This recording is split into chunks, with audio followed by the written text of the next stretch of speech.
레바논 베이루트 폭발 사고 속 한인 선교사들과 현지 교회들 상황 어떤지 전해드립니다. 다음 주 월요일부터 두 차례에 걸쳐 킹덤 컨퍼런스가 열립니다. 어떤 대회인지 직접 얘기 들어봅니다. 다음 세대 선교 지속을 위한 선교계에 부는 변화의 바람 7가지 세 번째 주제, 오늘은 선교의 재미입니다. 문화장벽을 깨뜨려 선교의 지경을 넓힙니다. 와이즈 앤 와이드 손창남의 문화장벽 브레이크입니다.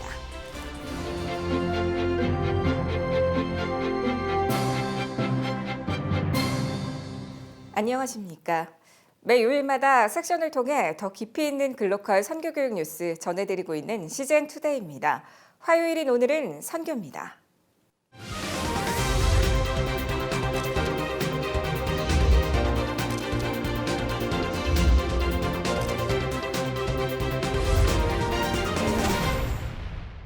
중동의 파리로 불리던 레바논의 수도 베이루트가 한순간에 잿더미로 변했습니다. 선교사들의 피해와 현지 분위기 어떤지 알아봤습니다. 보도에 박건희 기자입니다. 현지 선교사들에 따르면 현재까지 한국 선교사들에 대한 인명피해는 없었습니다. 그러나 일부 교회나 선교사들의 사택 피해가 있었습니다. 사고 발생 지점에 가까이 있었던 교회들일수록 충격에 의해서 떨어지고 깨질 수 있는 그런 구조물들이 많이 훼손됐고요. 사실 현재 폭발 상황에 비하면 굉장히 미비한 거고, 그리고 건물이 훼손돼서 무너지고 이런 것들이 밝혀진 바가 현재까지는 없어서, 또 한 분의 그 선교사님들도 그런 다치는 것들이 없어서 감사한 것 같습니다. 현지 개신교회와 목회자들의 피해도 한인 선교사들과 비슷했습니다. 다만 폭발 인근에 위치한 일부 정교회 교회들은 피해가 클 것으로 예측했습니다. 선교사들의 사역 변화 필요성도 제기됩니다. 그동안 대다수 선교사들이 레바논 전체 인구의 약 22%를 차지하는 난민 사역에 집중해왔는데 당분간 이재민 구제 사역도 함께 진행해야 한다고 말합니다. 기독교 단체 속에서 세워졌던 NGO들, 또 선교사님들, 또 시리아 사람들에 대한 여러 가지 공유의 사역들을 계속 진행했었는데요. 시리아 난민을 내가 집중적으로 사역한다, 난민만 구제 사역한다, 이런 식으로 나가면 레바논 사람들이 가지고 있는 현재 정서나 분위기상 굉장히 그 사역이라든가 또 사역자에 대한 안 좋은 어떤 시선들이 있을 것 같고, 나름대로 굉장히 그 갈등이 있을 것 같습니다. 그래서 양쪽 두 트랙으로 사역을 펼치면 오히려 더 사역의 어떤 안전성도 생기지 않을까. 이번 위기가 무슬림들에게 그리스도의 사랑을 전할 수 있는 기회가 될 것이라고 선교사들은 얘기합니다. 레바논 국민들을 위한 기도도 부탁했습니다. 정부의 오랜 부패로 인한 경제 위기에 코로나19 그리고 이번 사고까지 시민들은 거리 시위에 나서 그동안 쌓아온 불만을 표출하고 있다고 얘기합니다. 폭파 지역에는 아까 항구고 그러다 보니까 거기에 많이 부자들이 살아요. 부자들 같은 경우는 사실 여름에는 다 산으로 가거든요. 다시 건물이 훼손됐다 해가지고 그걸 치우고 정리하는 사람은 또 노동자들이 있고, 레바논 사람들뿐만이 아니라 제3국의 외국인들이라든가 노동자들이라든가 시리아 사람들이 다 담당하고 있거든요. 폭발 원인에 대해 여러 추측들이 난무하는 가운데 현지 언론들은 용접봉에 의해 불꽃이 질산 암모늄으로 튀어 폭발이 일어난 것으로 보도하고 있습니다.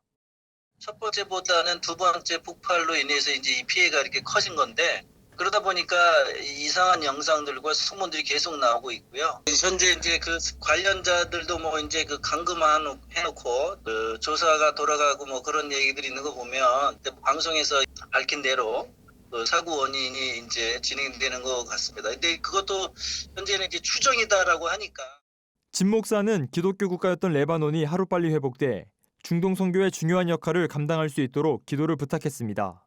중동에서 예수님을 믿고 돌아오는 많은 사람들이 쉘터나 안식처로 도피성과 같은 역할을 레바논이 했었고요. 중동 선교에 있어서 전진기지 역할을 했었죠. 이걸 통해서 전 세계 기독교인들 기도하고 섬기는 일들이 일어나서 이 땅에 이슬람의 그 핵심인 이 중동의 복음으로 관통하는 역사가 이 땅 가운데 일어나. CGN 투데이 박건희입니다. 어려운 시기를 맞아 벼랑 끝에 선 믿음으로 다음 세대 청년들을 위한 킹덤 컨퍼런스가 열립니다. 어떤 컨퍼런스인지 비전 스테이션 미니스트리 대표 황성은 목사님 스튜디오에 모시고 얘기 들어보겠습니다. 목사님 안녕하세요. 네, 반갑습니다.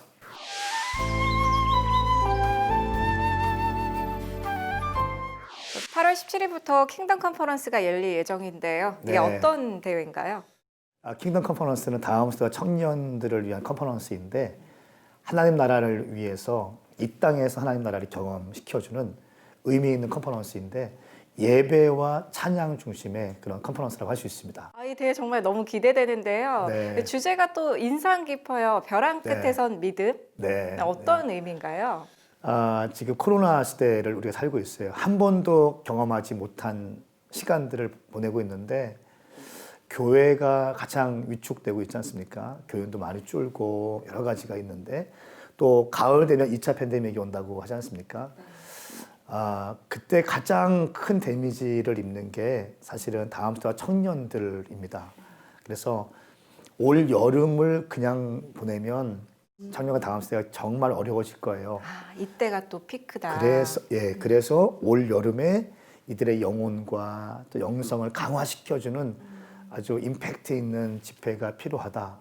그렇게 생각했고 네.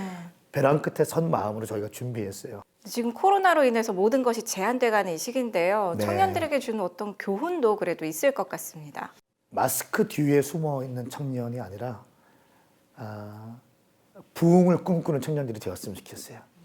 그러니까 우리의 부르심은 생존이 아니죠. 서바이벌, 생존이 우리의 부르심이 아니라 우리의 부르심은 생육하고 번성하고 정복하고 다스리는 거지 않습니까? 조금 더 적극적인 의미의 삶이라는 얘기시죠? 그렇죠. 네.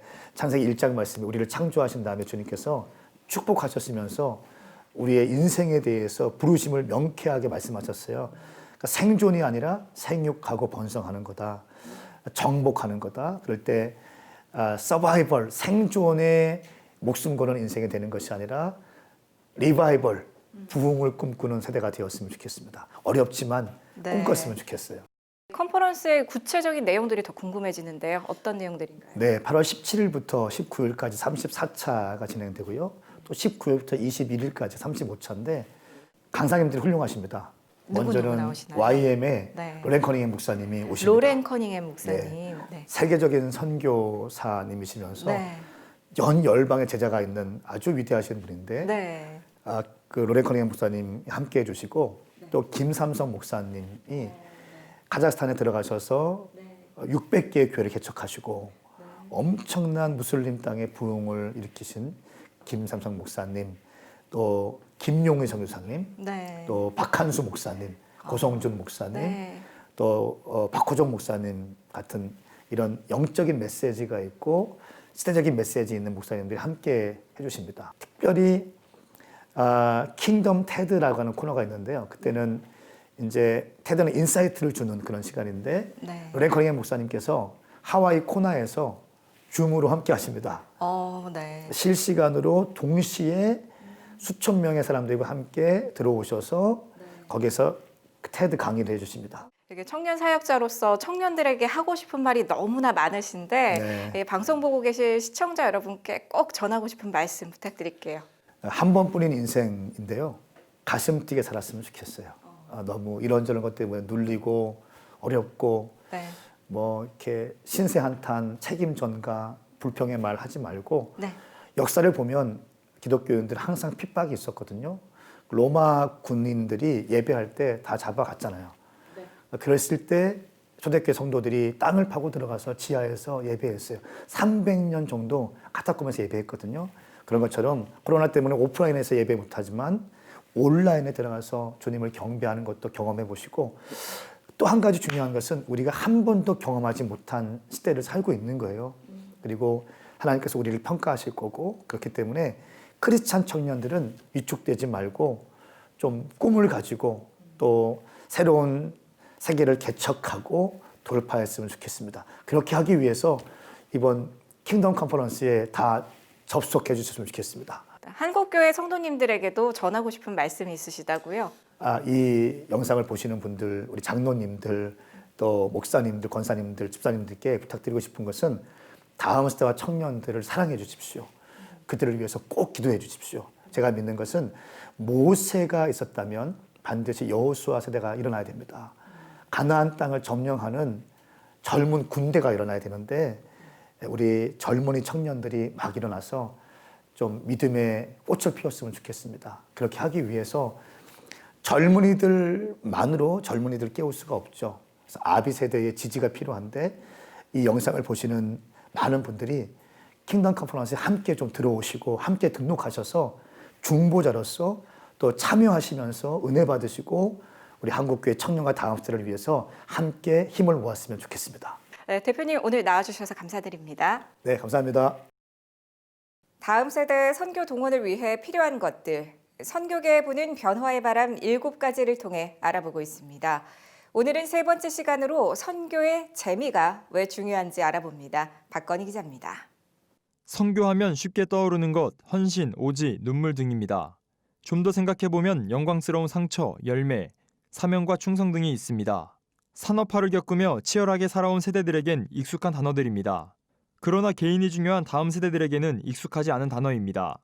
그런 이들에게 선교의 재미를 알려줘 관심을 갖도록 만들어야 한다고 전문가들은 얘기합니다. 물론 선교 현지에서 정착하고 살아가는 것이 쉬운 일은 아닙니다. 그러나 이 일들을 하는 과정 속에 하나님이 각각의 선교사들에게 베풀어 주신 그 즐거움과 재미들이 있어서 선교지에 계속 살아남고 선교를 하고 있는 건 아닐까요?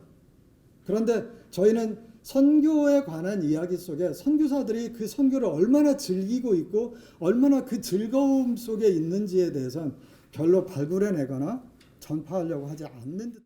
CGN 투데이 박건희입니다.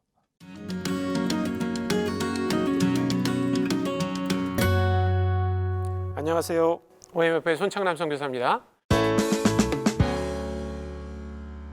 지난주에는 우리가 다니엘서 2장에 나오는 신상, 그리고 그 신상을 깬 그 돌멩이, 그것이 큰 산을 이루면서 하나님의 나라가 시작되었다. 그 얘기를 말씀드렸어요. 그것이 우리가 다니엘서를 선교적으로 보는 아주 중요한 관점입니다.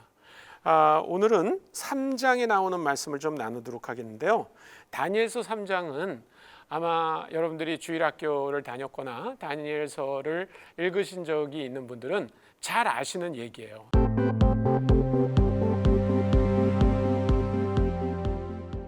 다니엘과 함께 바벨론을 끌려갔던 세 친구가 있습니다. 그 세 친구가 느부갓네살 왕이 만들어 놓은 금신상에 절하라 그랬을 때 절하지 않았어요. 그래서 풀무불에 들어갔다가 구원을 받고 나오는 이야기입니다.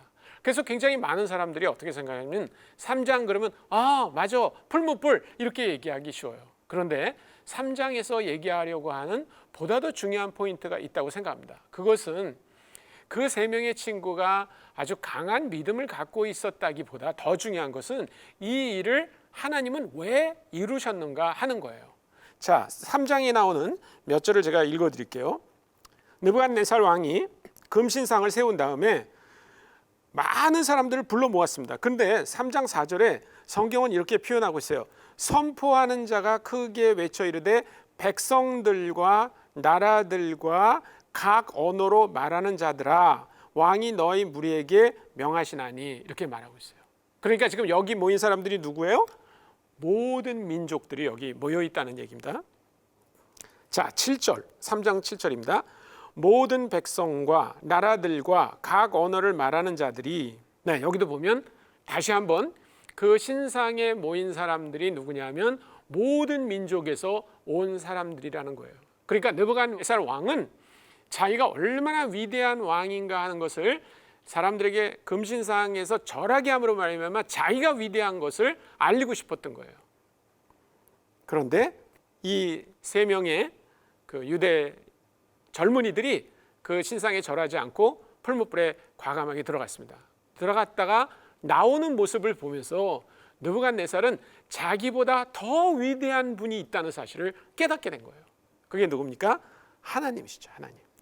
그래서 그 하나님이 얼마나 위대한 분인가를 알리기 위해서 느부갓네살 왕이 3장 29절에 보면 조서를 써서 모든 민족에게 알렸다 이런 얘기가 나오는데 제가 성경대로 읽어드릴게요. 3장 29절입니다. 그러므로 내가 이제 조서를 내리노니 각 백성과 각 나라와 각 언어를 말하는 자가 모두 사드락과 메삭과 아벳느고의 하나님께 경솔히 말하거든 그 몸을 쪼개고 그 집을 거름토로 삼을지니 이는 이 같은 사람을 구원할 다른 신이 없음이니라 하더라. 그러니까 3명의 친구들이 풀무불에 들어갔다가 살아나왔다는 게 중요한 게 아니고 그 일을 통해 느부갓네살 왕이 나는 아무것도 아니구나, 정말 이들이 믿고 있는 하나님이 위대한 분이구나 라고 하는 사실을 모든 백성에게 알렸다는 겁니다. 그것도 바벨론 사람들에게만 알린 게 아니라 각 나라와 각 백성과 각 언어를 말하는 사람들에게 알렸다는 거예요. 4장 1절부터 3절도 그 얘기를 계속합니다. 느부갓네살 왕은 천하에 거주하는 모든 백성들과 나라들과 각 언어를 말하는 자들에게 조서를 내리노라. 원하노니 너에게 큰 평강이 있을지어다. 지극히 높으신 하나님이 내게 행하신 이적과 놀라운 일을 내가 알게 하기를 즐겨하노니 참으로 크도다. 그의 이적이요 참으로 능하도다. 그의 놀라운 일이요 그의 나라는 영원한 나라요 그의 통치는 대대에 이르리로다. 그렇죠? 그것이 바로 하나님이 이 풀무불 사건을 통해서 하시고자 하는 일이에요. 지금 여기 하나님께서 하시고자 하는 일은 이 3명의 젊은이가 금신상에 절하지 않고 풀무불에 들어갔다 나왔다는 일이 중요한 게 아니라 그 하나님이 그 일을 통해서 뭘 하기를 원하셨다고요? 그분의 위대하심을 각 나라와 각 백성과 각 언어들에게 나타내셨다는 거예요. 근데 여러분, 이 이야기가 이 각 나라와 백성과 각 언어가요, 다니엘서 계속 나옵니다. 5장에도 나오고요, 6장에도 나오고요, 또 7장에도 나와요. 그러니까 이 말이 아주 의도적으로 여기 나온다는 걸 알 수 있어요. 그런데 이 똑같은 단어가 신약에도 나옵니다. 요한계시록 7장에 보면 7장 9절에 이렇게 얘기하고 있어요. 이 일 후에 내가 보니 각 나라와 족속과 백성과 방언, 다른 말을 하는 사람들이죠, 아무도 능히 셀 수 없는 큰 무리가 나와 흰옷을 입고 손에 종려가지를 들고 보좌 앞과 어린 양 앞에 서서 큰 소리로 외쳐 이르되 구원하심이 보좌에 앉으신 우리 하나님과 어린 양의 있도다 하니. 이게 바로 선교의 메시지입니다. 그러니까 다니엘서 3장을 통해서 여러분들은 하나님의 위대하심이 각 나라와 백성과 방언을 하는 사람들에게 알려졌다고 하는 이 사실을 확인하시는 것, 그것이 바로 다니엘서를 선교적으로 읽는 것입니다. 감사합니다. 오늘의 단신입니다. 한국교회 봉사단이 8월 7일부터 9월 14일까지 수해로 고통받는 교회와 이웃을 돕기 위해 모금 캠페인을 진행합니다. 한국교회 봉사단은 수해로 많은 피해를 입은 이재민과 교회가 희망을 잃지 않고 재개할 수 있도록 한국교회와 성도의 기도와 참여를 바란다고 전했습니다. 한국교회 연합이 일본 제국주의의 사슬에서 벗어난 8.15 광복 75주년을 맞아 기념 메시지를 발표했습니다.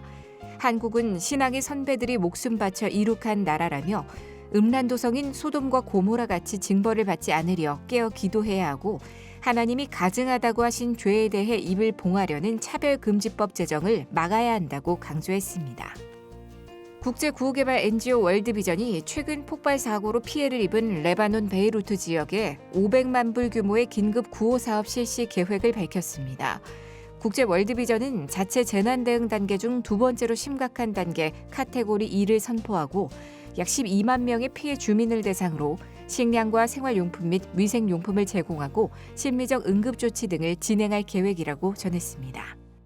CGN투데이는 더 넓게, 더 지혜롭게 세상에 바로 서고자 하는 그리스도인들을 위한 눈이 되겠습니다. 시청해주셔서 고맙습니다.